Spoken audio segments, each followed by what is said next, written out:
everybody. Sorry we're a few minutes late in getting started. We had somebody come and check our air conditioning, and my cat freaks out whenever anybody comes into the house. So my cat is smashed up against the corner here and unplugged my keyboard. I couldn't figure out what the problem was. So we got all that worked out. So we are going to be talking about the relax tool today. Yeah, that's a good theme for us. Just relax today. And let's see. Yeah, well, first we need to get something to unrelax. Unrelax, I guess, don't we? Okay, give me just a second here to get all my gear set up and make sure that we've got everything covered. All right, let's make something to relax. So let's deal with plane, and I'm going to set this plane up with quite a few segments.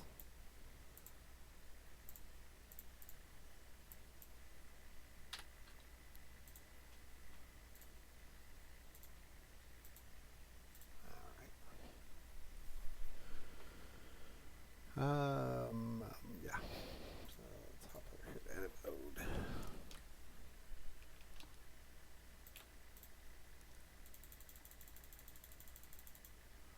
Let's do 20 by 20. Could have just typed that in, I guess. Okay. All right. And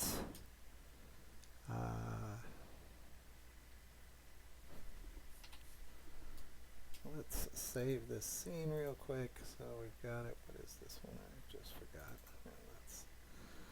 That's clumsy for live TV. What is this called? It is 6023.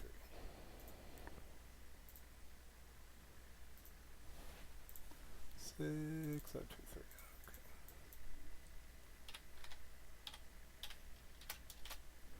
All right. Live. Excitement of live streaming high-tech video here.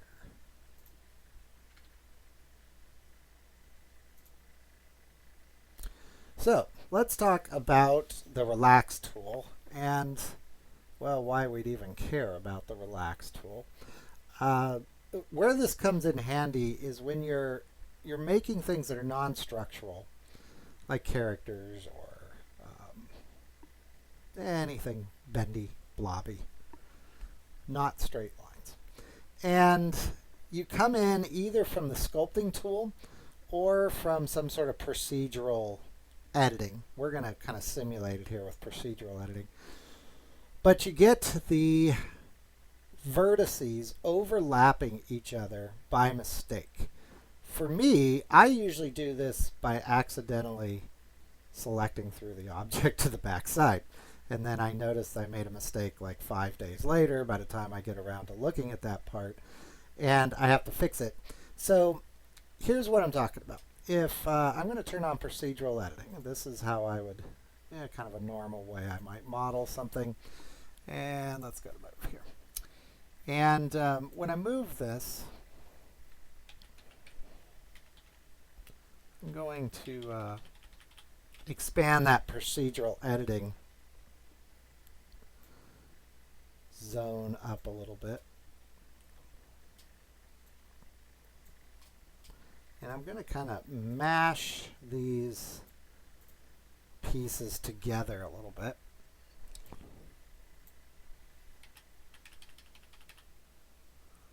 Something like that. Okay. So what we've got there is kind of a mess of vertices. Now, a couple things have happened. First of all, our edge loops are kind of torqued and twisted. We've got a bunch of these sharp edges there. You can see them right there.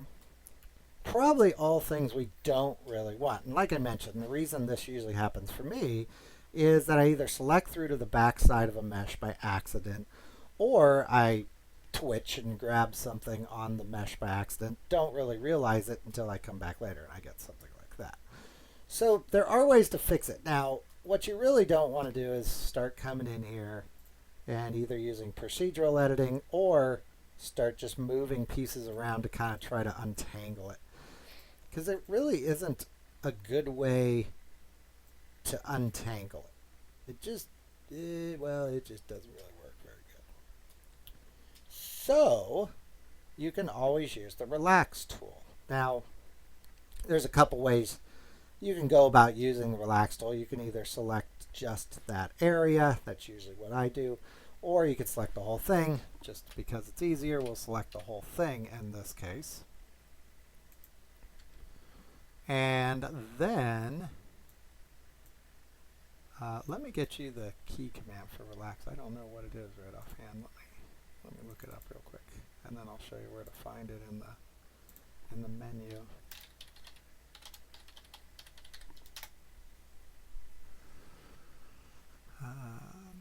Let's see.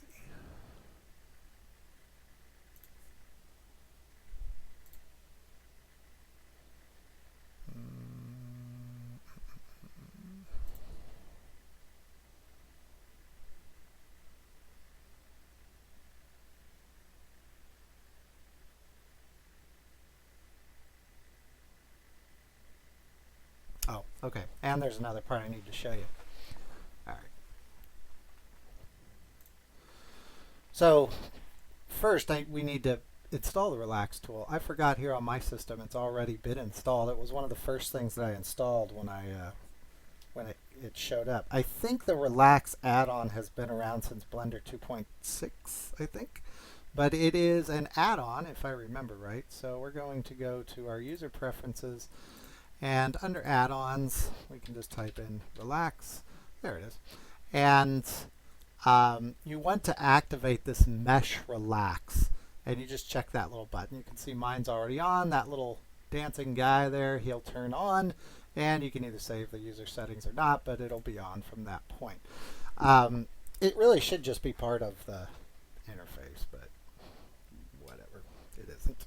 And then we'll hit W. Now W isn't going to activate it immediately, but it will be now at the bottom of your tools here. So hit W, go to the bottom. If you want to tie a key to it, you can certainly do that. It would be one that would be helpful to do that with.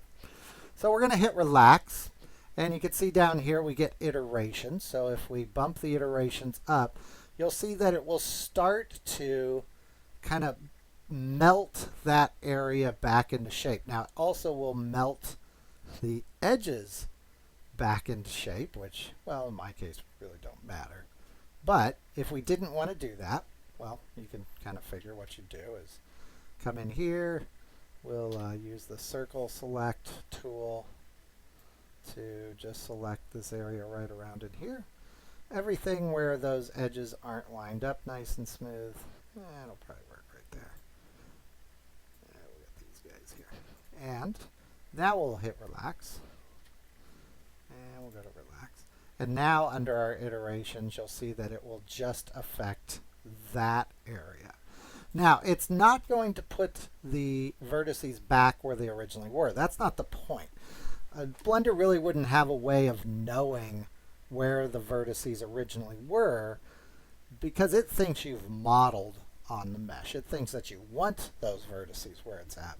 What it's doing is it's pushing the vertices away from each other equally so that it gives them all a little bit of space, and that has the effect of smoothing out the model. So let's take a look at how this might work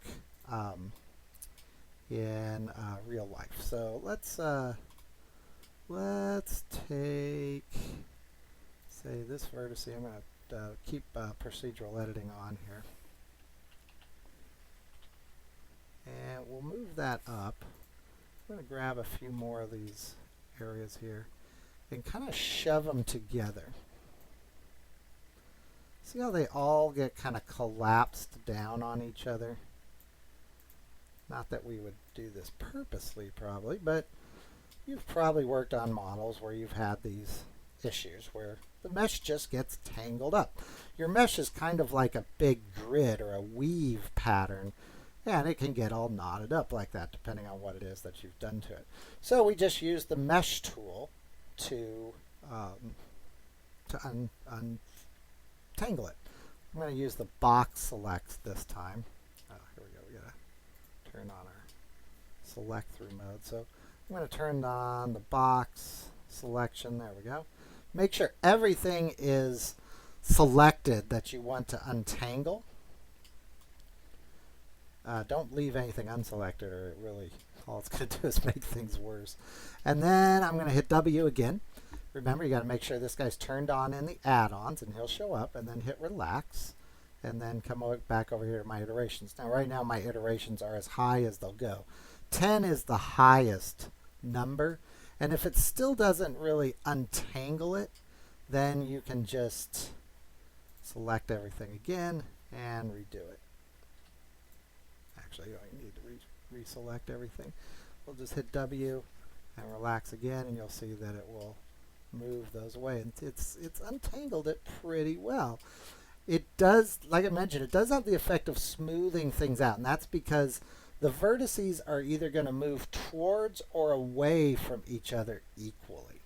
So we can show that little effect by grabbing, I'm going to turn off procedural editing for this.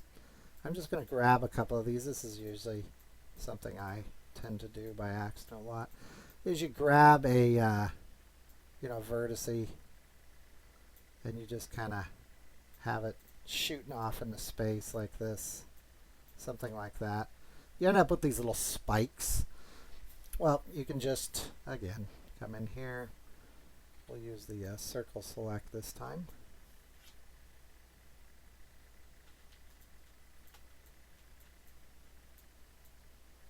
And I'm just going to select these little areas. Whoops. There we go. Make sure everything is selected. Hit W, relax, and they'll go away. And so even those areas that were overlapping or shearing through other polygons, it'll fix those. Now you can see it kind of tweaked over here. That's because I've selected into that area. Now it's not going to straighten. That's a different thing. That's putting your mesh back to its default use.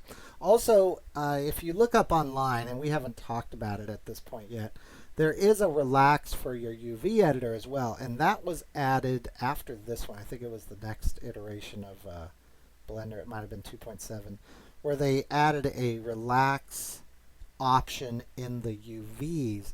It works the same. It's the same mechanic. It just treats your UVs as a mesh and relaxes them. But you can use that if you're getting a tangled up UV, which might be because of the projections that you choose, or it might be just because your mesh is tangled up. So you can untangle them over in the UVs too. The UV relax does not affect your model, and if you relax the model after your UVs are applied, it doesn't change the UVs. That was a complicated version of stuff, but they're not connected. That's the trick. So yeah, so the unwrap feature. No, I called it unwrap. It's the relax feature. Okay, give me just a second here to save my video so my cat doesn't crash my system, and I have to do all that again. The cat is still cowering under the computer as we speak. Well, loud, very loud. Where's my sound on this? There we go. Okay. That was going to hurt if it came on. I don't know if you can hear that in my headphones. The sound gets doubled up a lot, and not fun. Alright, let me get the name of this right.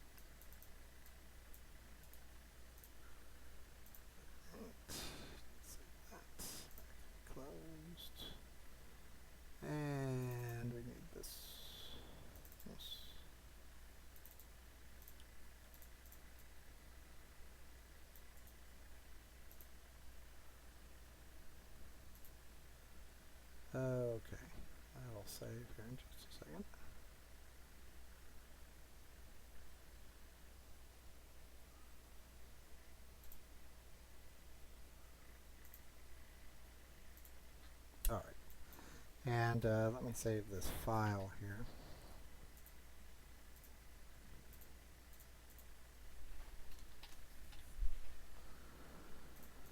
All right. So, let's get a little bit more detailed with this. We've got a little bit of time here. And let me open up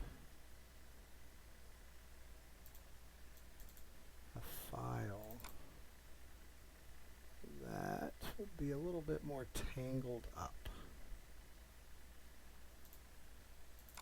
Probably these would be.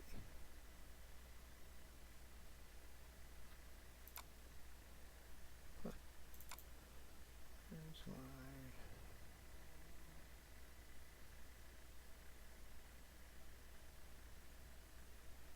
Oh, that one's not going to work. We'll use this one. Horse. We'll look at the horse. Horse course. Oh, here. Let me just import this. So.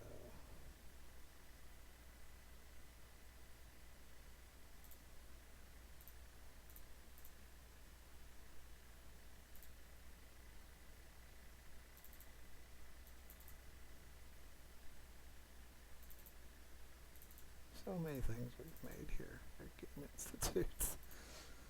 It doesn't really matter which one. How about this one? Should work.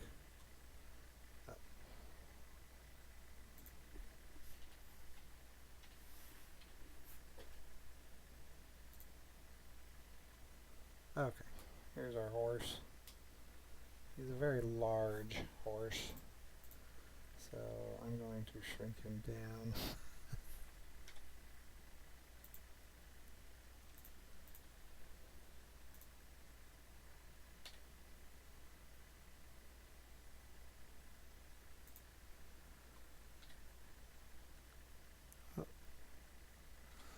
Okay, so on our horse model here, this is where this little trick sometimes comes in handy. Now, I haven't looked at this model in a while, but if I remember right, we had some issues here modeling this area down here where the legs get into what is a really tight spot here under his belly, the inside of his legs. Same here with these areas. In fact, let's look at these. This is actually a little bit better. A little bit better example. And see how that mesh is kind of folding over on itself right there? It's hard to see, but this leg is kind of shearing through the body. Or maybe just barely. It looks like I've kind of moved it around a little bit. Let me move this vertice. And we're kind of looking right in that area in there. And it gets pretty complex. Whoops, not right there. It gets pretty complex right in there. There's a lot of polygons real close together. So what we can do is just come in here. See.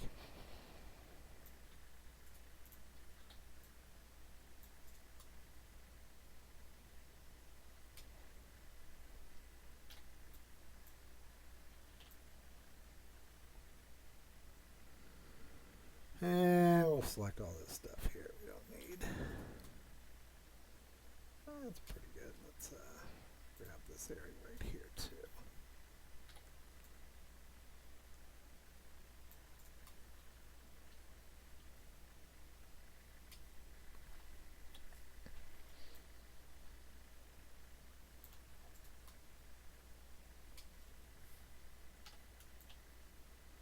Okay, we'll just do one side here so we can see the difference. So it's kind of like this little under piece here that we care about. And if we apply relax to that, so we'll go to relax. Now it's set on 10 right now. I'm not sure I want to use 10. We'll go to about 3. And you can see how we really don't lose any form there in the horse. Like everything stays put around it. We didn't affect anything here. It's just moving these vertices either away or towards each other. It depends on what the gap is. But it's averaging out the distance of the vertices, which is great for untangling the mesh. But look at the difference in the mesh now. Let me hop over here to solid. Is transparency on? What am I seeing there?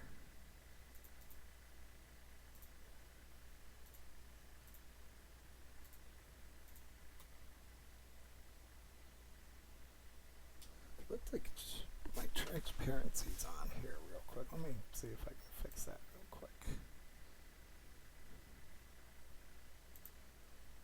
I'm not sure what I did to this guy way back when.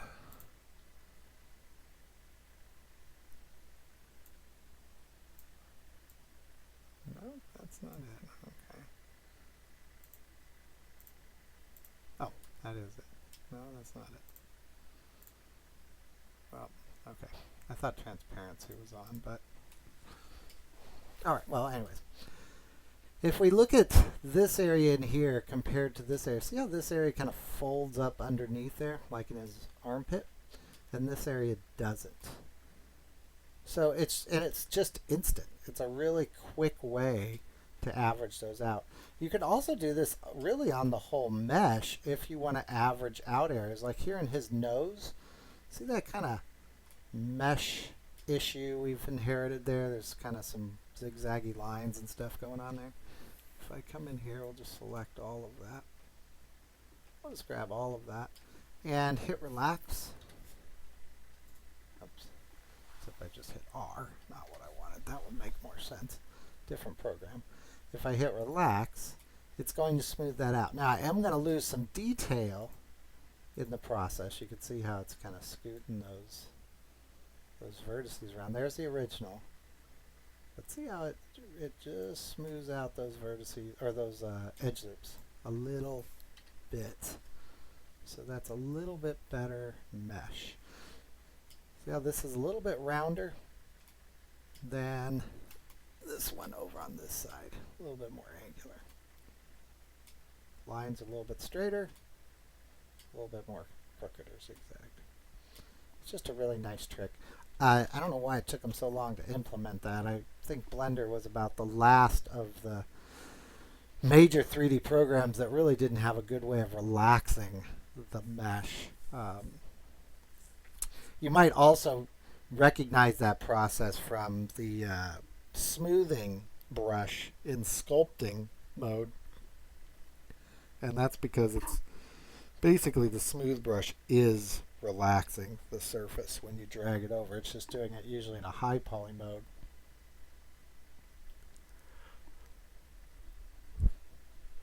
All right.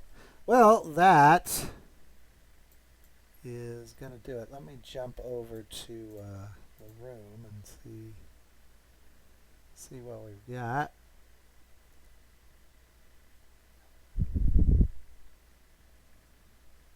All right, doesn't look like there's any questions today. So that's going to do it for this one, the Relax tool. It's an easy one. Just a note, I did put up the subjects for the next 2 weeks. There is a lot of anatomy coming up.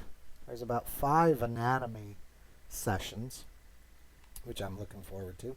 I did add 1 max session on basic animation. And we'll be starting to model a creature towards next week, I think, is when that kicks in. And that's another one of our curriculum elements that I'll be working on for the next couple weeks. So more modeling to come. All right, everybody. Have a good day. See you later. Bye-bye.